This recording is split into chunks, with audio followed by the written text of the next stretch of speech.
Jadi hukum Taurat kudus dan benar adil, tidak membuat orang menjadi kudus, benar dan adil. Dia tidak menolong, dia hanya menuntut. Sama-sama katakan menuntut. Ya, menghukum yang terbaik di antara kita. Itu hukum Taurat. Nah, di bawah hukum Taurat bukan hanya kematian, ya. Kita udah tahu di bawah penghukuman seperti pohon ini, di atasnya ada penyakit, ada kecanduan, ada kemiskinan. Tapi juga kenapa saudara bisa terjadi itu?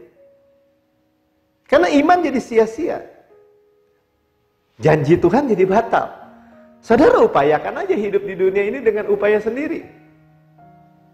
Jangan minta berkat dari Tuhan, karena iman sia-sia. Janji jadi batal. Jangan nagih janji sama Tuhan, karena iman jadi sia-sia, janji jadi batal. Bahkan Kristus nggak berefek. Dan Kristus adalah Tuhan. Kasih karunia itu nggak berefek dikatakan. Coba kita baca ayatnya, supaya saudara tahu pasti. Kok bisa ya Bapak bilang hukum Taurat itu atau pendakwaan itu membunuh? Nah, kita baca ya, Roma 4 ayat 14. Sebab jika mereka, siapapun yang mengharapkannya dari hukum Taurat, bahkan orang Kristen mengharapkannya dari hukum Taurat, menerima bagian yang dijanjikan Allah, apa? Yaitu janji berkat Abraham, ya, mewarisi dunia. Maka sia-sialah iman dan batallah janji itu. Faith is made void. Void itu sia-sia.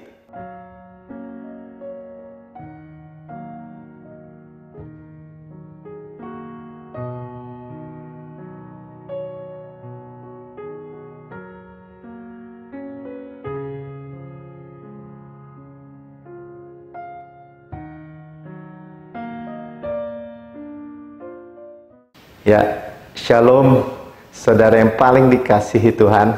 Jumpa lagi dengan saya, Pendeta Melkisedek Tanok, dalam tayangan kita ini adalah ciptaan baru, new creation. Yang lama, hukum Taurat, tuntutan, sudah berlalu. Pelayanan kematian sudah berlalu. Sesungguhnya yang baru, kasih karunia Allah, roh yang menghidupkan, yang mensuplai kita, senantiasa sudah datang. Nah, saudara, pada kesempatan kali ini kita sudah melakukan perjalanan sampai kepada bab yang ke-12. Luar biasa ya. Dan dalam sisa 3 bab terakhir dari buku Destin to Reign ini, kita sedang melihat ya bagaimana hukum Taurat itu adalah pelayanan kematian. Ya, supaya kita mengerti. Dan di dalam kematian itu karena ada penghukuman, ya, pendakwaan, penghukuman. Iblis nggak ragu-ragu memakai hukum Taurat untuk mendakwa anak-anak Tuhan. Dan ketika orang didakwa, dia merasa terhukum, ya, ada penghukuman di hati nuraninya, di hati nurani yang jahat akibat makan buah pohon pengetahuan yang baik yang jahat. Ya, jadi atas hati nurani yang tertuduh dan mengharapkan penghukuman. Nah, itu yang kita sudah pelajari di bab 11, bahwa itu akar yang terdalam daripada yang kelihatan di luar. Ya, orang kecanduan, keterikatan, narkoba, perjudian, dosa-dosa seksual atau apapun juga, ya, kemiskinan, bahkan sakit penyakit, wabah, semua itu hanya di permukaan. Yang akarnya adalah yang terdalam, penghukuman. Kemudian orang menjadi takut. Ya, seperti Adam takut ketika dia makan buah pohon pengetahuan yang baik yang jahat. Karena ada penghukuman. Dan kemudian stres. Dan stres yang berkepanjangan, depresi yang berkepanjangan, sebagai akar di dalamnya, itu membuahkan, menghasilkan yang di permukaan itu, yang tadi saya katakan. Nah, di dalam bab yang ke-12 ini, kita akan lihat, ya, dengan judul yang sangat keras, ya, sangat kuat, yaitu condemnation kill. Penghukuman itu membunuh. Dan Tuhan menaruh maut atau kematian itu sebagai musuhnya. Ya, bagi Tuhan itu kematian itu musuh. Mereka, Tuhan itu anti. Ya, makanya dia menebus supaya kita hidup. Nah, saudara, jadi tuduhan itu membunuh, ya. Condemnation kill itu judulnya. Ya, dan membunuh, ya membunuh dan membunuh. Ya, jadi sangat penting supaya kita lihat lagi, ya kenapa kita tidak mau percampuran misalnya. Kita tidak mau lagi kasih karunia yang murni diseret menjadi percampuran. Karena apa? Karena akan menjadi hukum Taurat. Ya, karena kasih karunia itu cuma-cuma, saudara. Ya, diberikan cuma-cuma. Cuma-cuma itu artinya gratis. Ketika gratis dicampur lagi dengan sedikit, misalnya angsuran gitu ya, cicilan, maka nggak lagi gratis.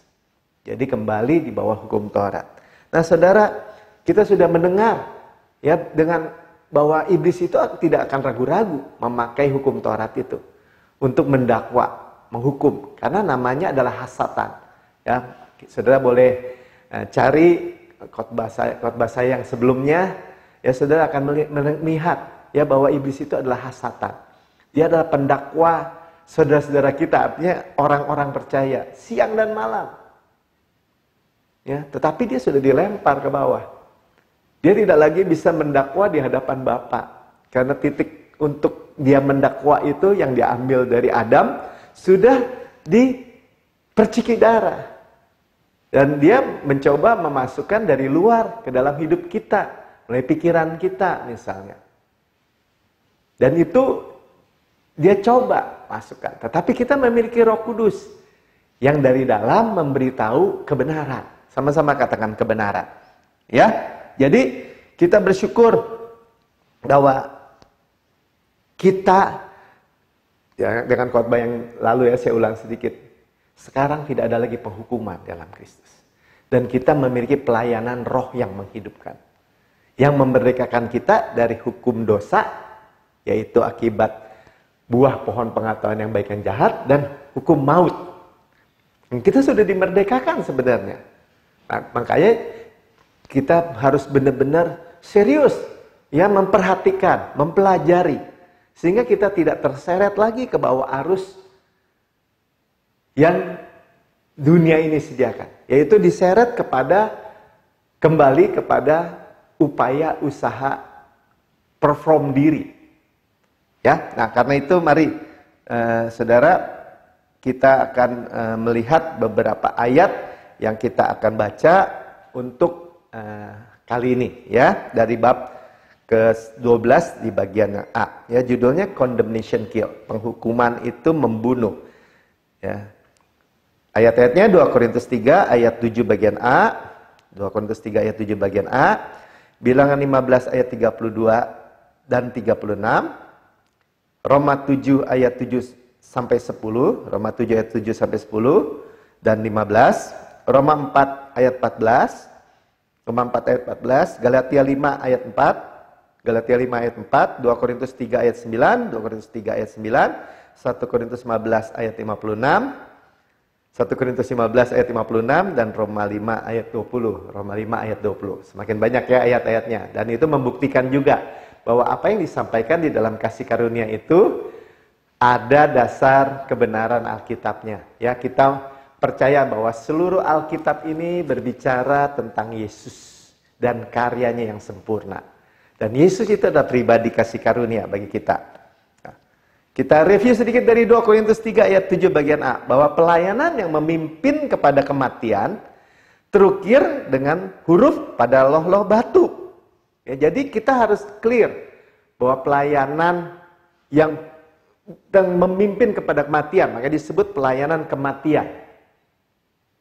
Di bab yang ke-10 ya, itu adalah hukum Taurat. Karena hukum Tauratlah yang terukir, yang diukir oleh tangan Tuhan pada loh-loh batu, kedua loh batu, 10 perintah Allah. Jadi jelas. Jadi 10 perintah Allah itu pelayanan kematian. Ya, jadi hukum Taurat itu kita ini diberdekakan dari kutuk hukum Taurat. Jadi hukum Taurat itu kutuk. Kenapa? Karena bukan hukum Tauratnya yang buruk, bukan. Kudus, benar, adil. Tetapi tidak membuat kita kudus, benar, adil manusia. Hukum Taurat itu menghukum orang yang terbaik dari antara manusia. Menghukum the best dari kita. Sementara kasih karunia itu memberi berkat tentu saja ya. Kasih karunia itu menyelamatkan yang terburuk dari kita. Kenapa? Karena cuma-cuma.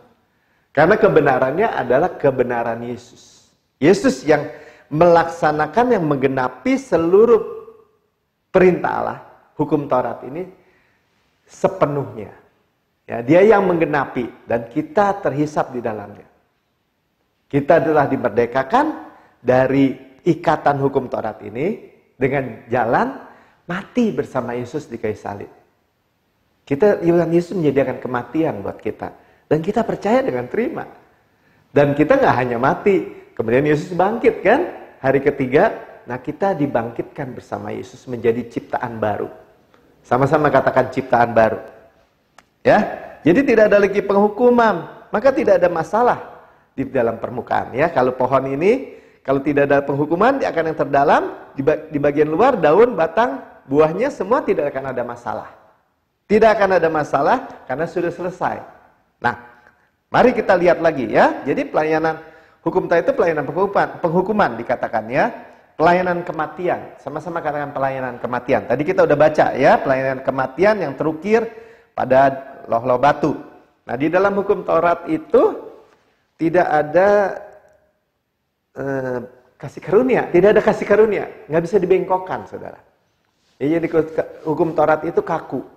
Jadi ketika suatu peristiwa bahwa satu orang Israel sedang mengambil kayu bakar pada hari Sabat, ya mungkin dia perutnya lapar, saking laparnya dia mau masak dan dia ambil kayu bakar. Nah, apa yang terjadi? Coba kita lihat ya, bahwa tidak dapat menampilkan kasih karunia. Hukum Taurat itu tidak dapat menampilkan kasih karunia. Tidak dapat menunjukkan belas kasihan, nggak bisa. Jadi makanya disebut penghukuman itu membunuh. Bilangan 15 ayat 32. Ketika orang Israel ada di padang gurun, didapati mereka ada satu orang yang mengumpulkan kayu api pada hari Sabat. Kemudian dia ditangkap, dimasukin kurungan, tahanan, dan kemudian dibawa kepada imam-imam semua untuk ditanya kepada Tuhan. Tuhan, orang seperti ini harus diapain? Nah, ini jawabannya di dalam bilangan 15 sampai 36. Kalau saudara mau lihat lengkap, saudara bisa baca ya dari bilangan 32 sampai 36 ini. Lalu segenap umat mengiring dia keluar tempat perkemahan, kemudian dia dilontari dengan batu sehingga ia mati seperti yang difirmankan Tuhan kepada Musa. Jadi ketika ditanya Tuhan mesti diapain? Mereka hidup di bawah hukum Taurat.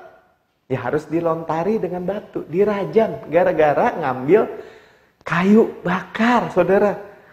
Berbuat apa? Nggak berbuat jahat, kayu bakar di hutan. Buat apa? Mungkin anaknya sakit buat dia kasih makan, mungkin bikin bubur, mungkin.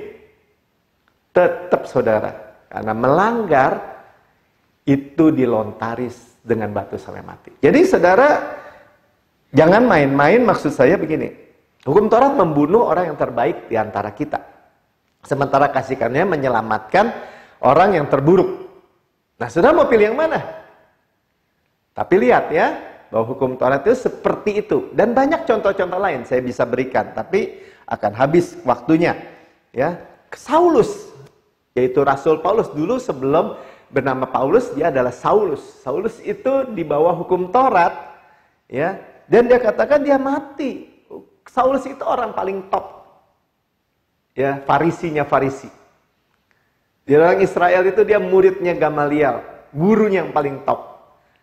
Ya, dalam upayanya, dalam usahanya, dalam kegigihannya untuk melakukan hukum Taurat, dia top juga. Dia penganiaya jemaat. Ya, dia teroris yang garang. Artinya dia sungguh-sungguh, benar-benar ya melakukan hukum Taurat itu dengan sekuat tenaga dia. Sayangnya hukum Taurat itu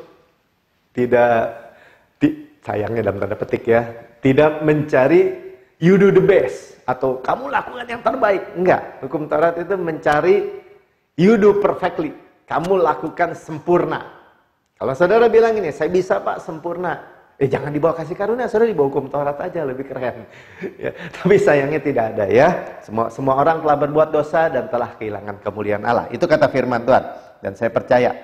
Jadi ini ayatnya ya. Roma 7 ayat 10. Rasul Paulus bilang ini. Sebaliknya aku mati, dan perintah yang seharusnya membawa kepada hidup ternyata justru membawa kematian. Ya, Rasul Paulus kemudian menyadari dulu ya perintah atau 10 perintah Allah yang seharusnya membawa kepada hidup, menurut dia waktu itu malah membawa kematian. Sekarang dia sadar ketika dia sudah ditangkap oleh Yesus, dia mau tangkap Yesus, Yesus tangkap dia. Dan dia menyadari, waduh, ternyata dulu saya di bawah hukum Taurat, saya pikir saya bisa hidup, bahkan hidup kekal, keren. Yang mendapat pahala dari Tuhan karena saya bersungguh-sungguh. Malah saya orang Yahudi asli, disunat hari ke-8. Saya ke suku Benyamin. Tapi dengan kesadaran, kasih karunia dia lihat, waduh, malah membunuh ya. Coba kita terusin lihatnya ya. Sebab ya ada penyebabnya dalam perintah itu dosa mendapat kesempatan untuk menipu aku. Setelah sadar dia tahu, wah kalau di bawah hukum Taurat, saya tertipu. Ya ingat ya, sengat maut adalah dosa, kuasa dosa adalah hukum Taurat. Ternyata orang berdosa, atau bukan orang ya, dosa itu berkuasa, diberi power adalah hukum Taurat, dengan hukum Taurat. 10 perintah Allah. Dan 613 hukum, aturan, ketetapan di bawahnya. Orang bilang itu hukum seremonial. Nggak ada yang bisa pisahkan. Satu iota pun tidak boleh ya dihilangkan. Dosa mendapat kesempatan untuk menipu aku, oleh perintah itu ia membunuh aku. Sudah lihat ya. Jadi bukan kata saya atau Pastor Prince bahwa hukum Taurat itu membunuh. Ya, bahwa hukum Taurat penghukuman membunuh. Karena apa? Karena tidak ada seorang pun yang dapat hidup memenuhi seluruh perintah Allah, hukum Taurat ini. Dan hukum Taurat tidak mencari kamu lakukan yang terbaik aja. Dia mencari sempurna. Ya, jadi satu kesalahan merupakan seluruh kesalahan. Jadi hukum Taurat kudus dan benar adil, tidak membuat orang menjadi kudus, benar dan adil. Dia tidak menolong, dia hanya menuntut. Sama-sama katakan menuntut. Ya, menghukum yang terbaik di antara kita. Itu hukum Taurat. Nah, di bawah hukum Taurat bukan hanya kematian, ya. Kita udah tahu. Di bawah penghukuman seperti pohon ini, di atasnya ada penyakit, ada kecanduan, ada kemiskinan. Tetapi juga, kenapa saudara bisa terjadi itu? Karena iman jadi sia-sia. Janji Tuhan jadi batal. Saudara upayakan aja hidup di dunia ini dengan upaya sendiri. Jangan minta berkat dari Tuhan, karena iman sia-sia. Janji jadi batal. Jangan nagih janji sama Tuhan. Karena iman jadi sia-sia, janji jadi batal. Bahkan Kristus nggak berefek. Dan Kristus adalah Tuhan. Kasih karunia itu nggak berefek, dikatakan. Coba kita baca ayatnya, supaya saudara tahu pasti. Kok bisa ya Bapak bilang hukum Taurat itu atau pendakwaan itu membunuh? Nah, kita baca ya, Roma 4 ayat 14.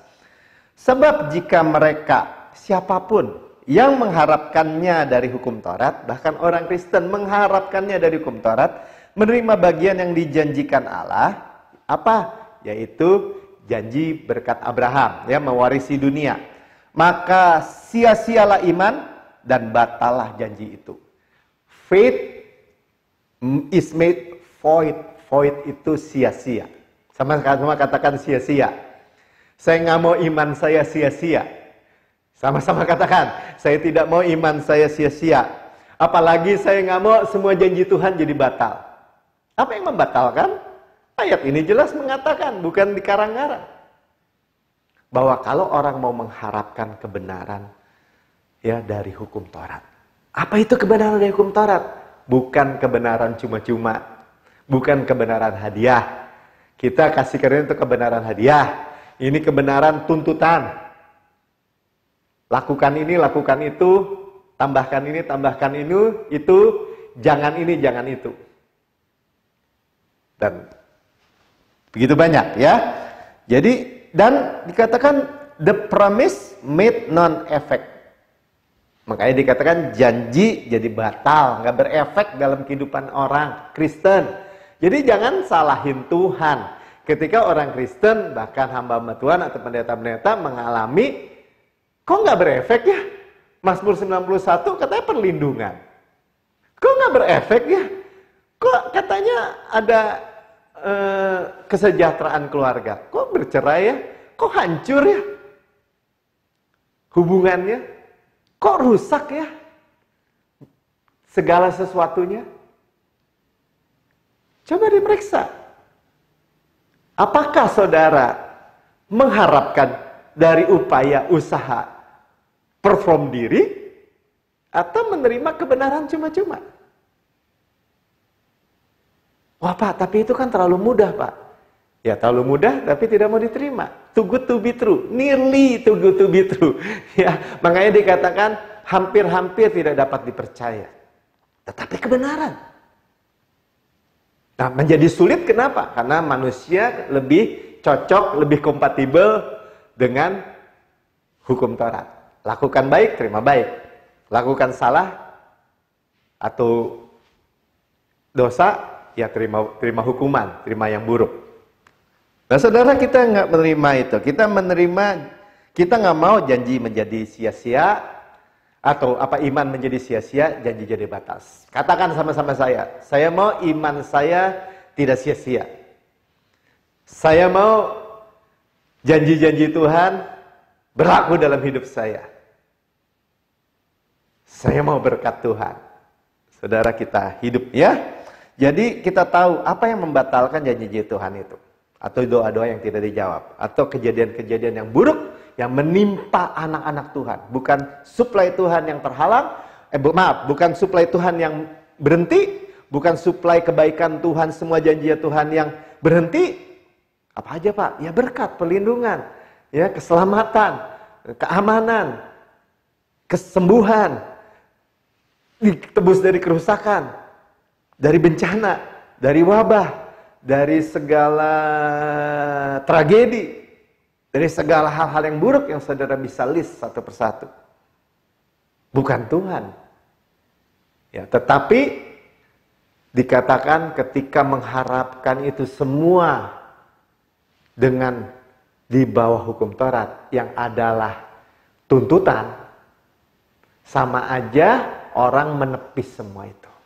Menepis kasih Tuhan, tangan pemberian yang cuma-cuma ditepis gini. Pak. Ya, bukannya diterima dengan iman, tangan yang terbuka menerima, sama-sama katakan iman adalah tangan terbuka yang menerima, malah menepis. Kenapa? Karena mau mengukur dengan performance-nya atau upayanya atau usahanya manusia. Sama seperti orang Israel. Ketika mereka dibawa keluar dari Mesir, mereka dibawa dengan sayap kasih karunia. Oleh Tuhan dibuat terbang sendiri. Tapi ketika mereka sampai di Gunung Sinai, mereka berkata, Ko aser deber Adonai ne aseh. Apa tuh Pak? Segala yang kau perintahkan, pasti kami dapat lakukan. Pasti kami lakukan. Mereka menuntut seolah tanpa sadar. Menuntut hukum dari Tuhan.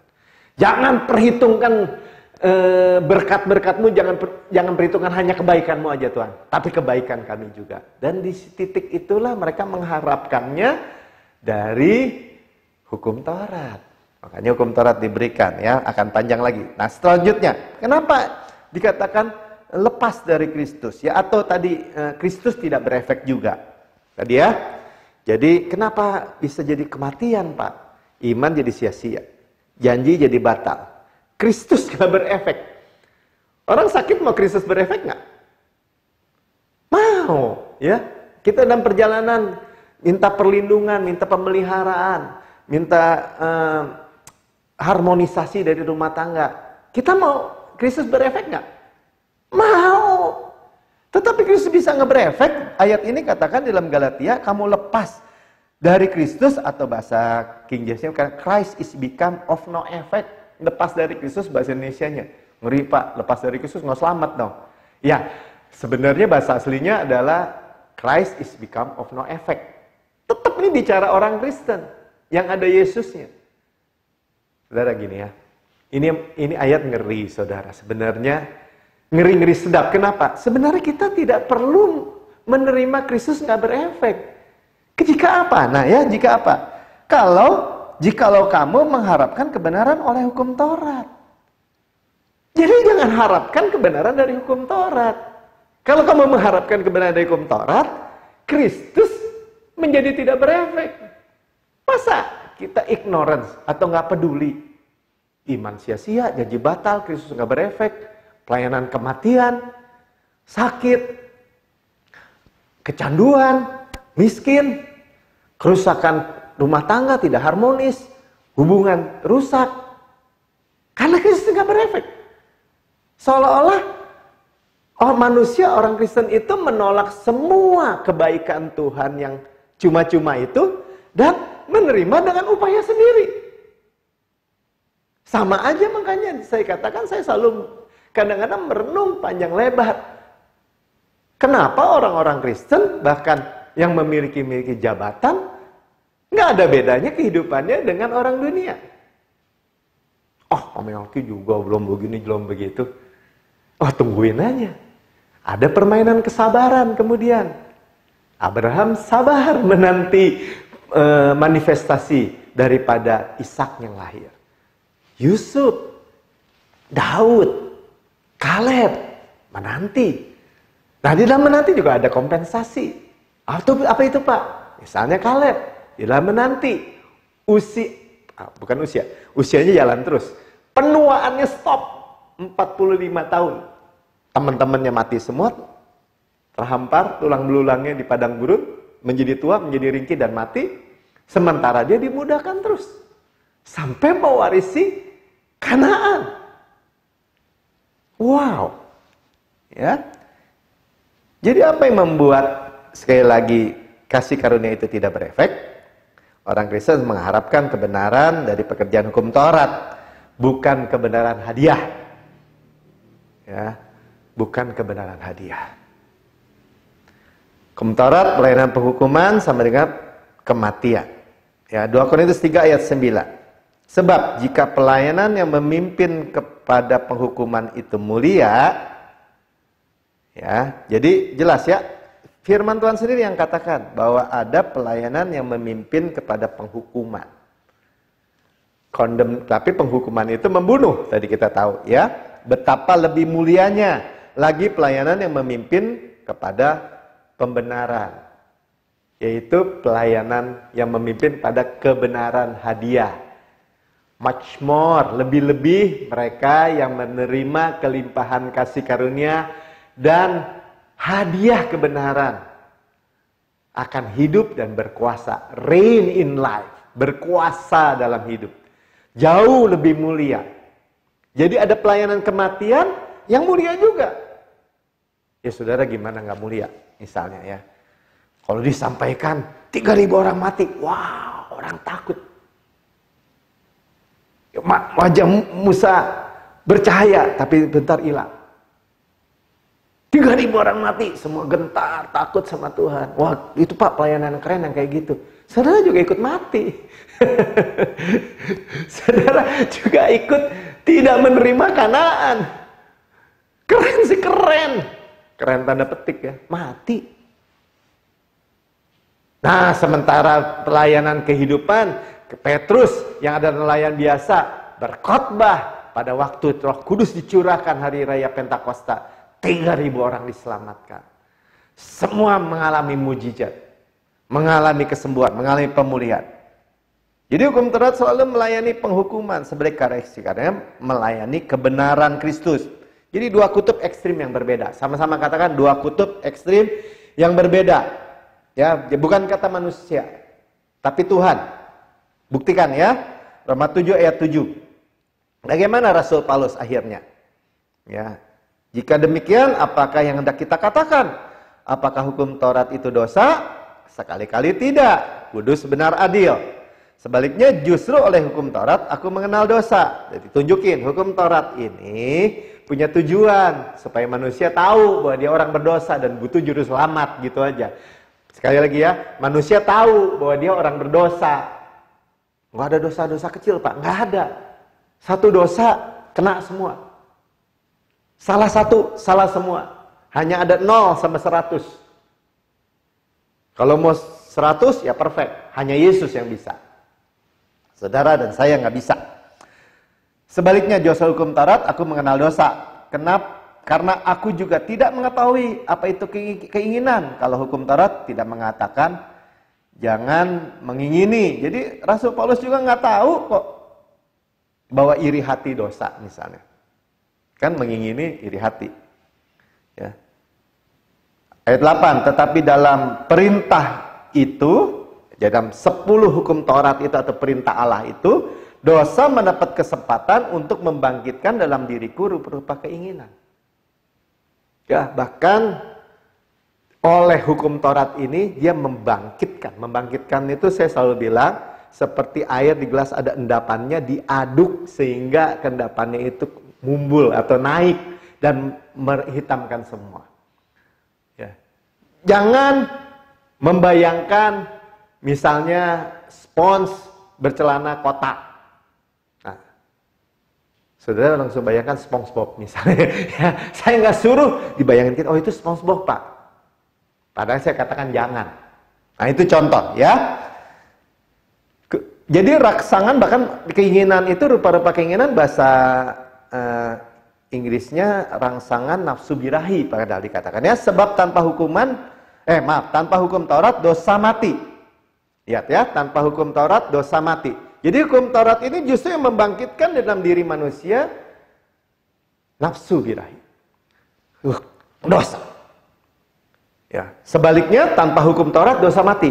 1 Korintus 15 ayat 56 katakan sengat maut, artinya kematian, maut itu sengatnya apa? Pak, dosa. Dan kuasa dosa ialah hukum Taurat. Syukur kepada Allah, kita tidak lagi di bawah hukum Taurat dan segala dosa kita sudah diampuni dan kita dibenarkan sepenuhnya. Tuhan tidak mengingat lagi dosa dan kesalahan kita secara berkesinambungan. Ingat ya, Injil yang diberitakan Rasul Paulus, klausa utama perjanjian baru, dan kita di bawah air terjun darah Yesus.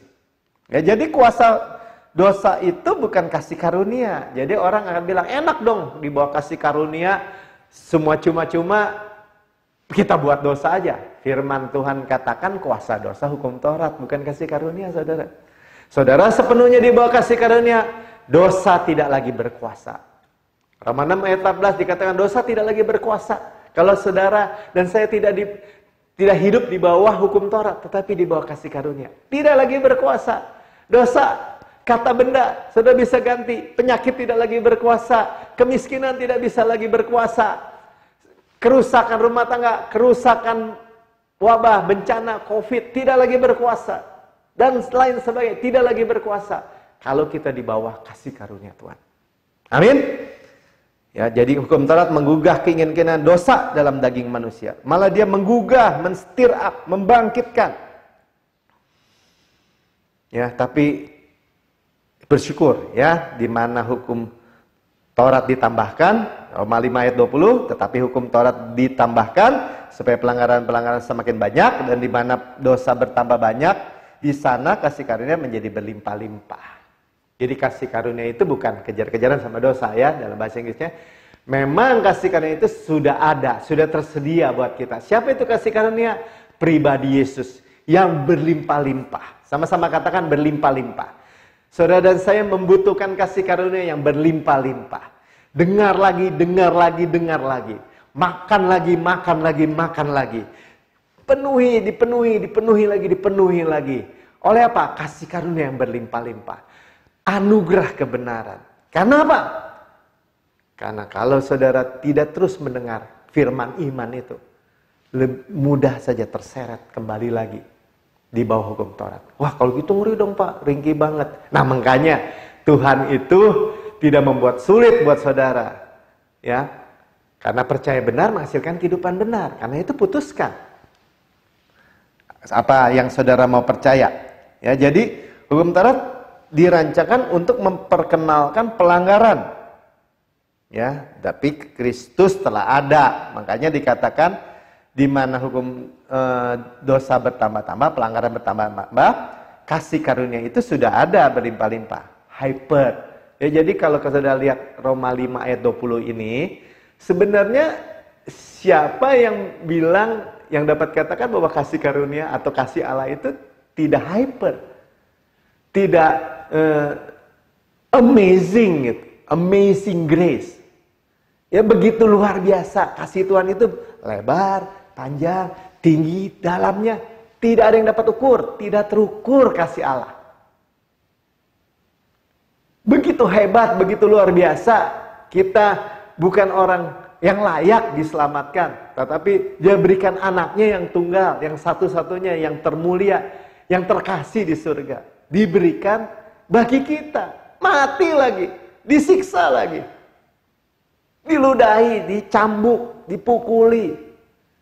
Saudara bayangkan, ya, ada nggak kasih yang lebih besar dari itu? Nggak ada. Makanya dikatakan hyper, perosio, berlimpah-limpah. Makanya nggak terlalu salah juga kalau ada orang-orang mengatakan itu hyper grace. Ya, tapi jangan jadi sematan yang ejekan dong. Oh, itu overdosis. Seolah-olah keterlaluan Tuhan, overdosis yang lebih-lebihin Tuhan. Nggak ada yang bisa lebih-lebihin Tuhan. Nggak ada yang bisa lebih-lebihin kasih Tuhan. Emang udah berlebih-lebih. Mau ditambahin gimana lagi? Saudara bisa ukur kasih Tuhan. Karena itu lebih baik saudara dan saya adalah rendah hati dan menerimanya. Tuhan sudah membebaskan kita dari kutuk hukum Taurat, dari suami lama hukum Taurat yang hasilnya adalah tuntutan, pendakwaan, kematian, dan memberikan kepada kita hidup, bahkan hidup yang kekal, hidup yang berkelimpahan, hidup yang sukses, hidup yang utuh, hidup yang berkemenangan. Rahasia yang sederhana. Semua orang bilang gini, semua orang bisa dikata, saya udah tahu. Ya, hiduplah di bawah itu sepenuhnya.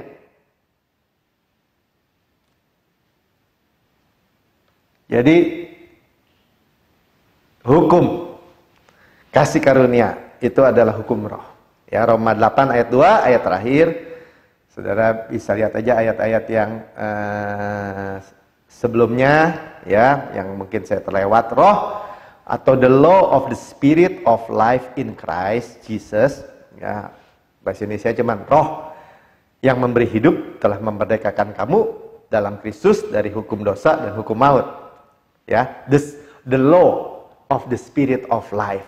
Hukum roh yang menghidupkan di dalam Kristus. Hukum roh yang menghidupkan di dalam Kristus. Apa itu, Pak? Hukum kasih karunia.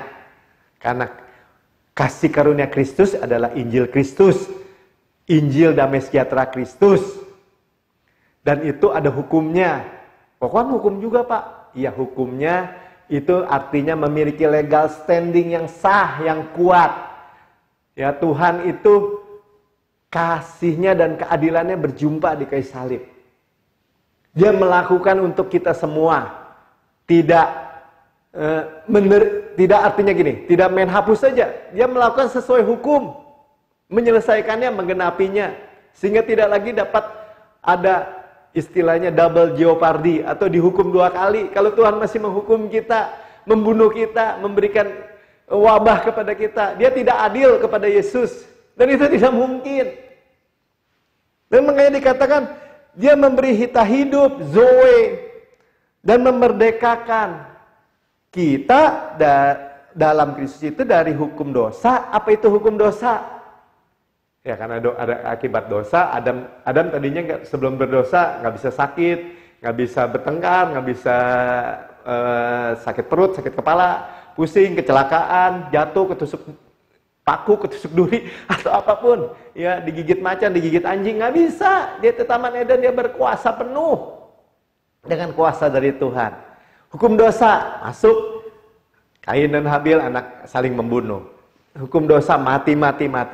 Sakit mati. Turun korosi semua. Ada wabah, ada bencana, ada gempa bumi, ada tsunami, ada COVID-19 dan lain sebagainya. Dan hukum maut ujungnya apa? Maut. Tapi kita dimerdekakan, sama-sama katakan, saya dimerdekakan dari hukum dosa dan hukum maut. Oleh siapa? Oleh hukum roh yang menghidupkan. Ya, jadi saudara, kalau ditanya, kamu tidak lagi di bawah hukum Taurat? Iya. Kamu di bawah hukum apa? Hukum roh yang menghidupkan. Hukum kasih karunia itu hukum roh yang menghidupkan. Roh Kudus itu di sisi kasih karunia. Amin. Mari kita berdoa. Bapak, terima kasih. Kami mengucap syukur. Kami diberi pencerahan, pewahyuan pagi hari ini. Bahwa kami tidak hidup lagi di bawah penghukuman dari kutuk hukum Taurat. Tapi kami hidup di bawah hukum roh yang menghidupkan, yang memerdekakan kami dari hukum dosa dan hukum maut. Kami bersyukur Tuhan, kami boleh melihat bahwa kedua hal ini Tuhan taruh pada dua kutub yang berbeda. Hukum Taurat tuntutan, kasih karunia supply. Dan kami bersyukur Tuhan, kami diberikan tidak lagi di bawah penghukuman yang membunuh itu, tetapi di bawah hukum roh yang menghidupkan. Kami sehat, kami kuat, kami segar, dilepaskan dari segala kemiskinan, dari segala ikatan kecanduan, hal-hal yang buruk.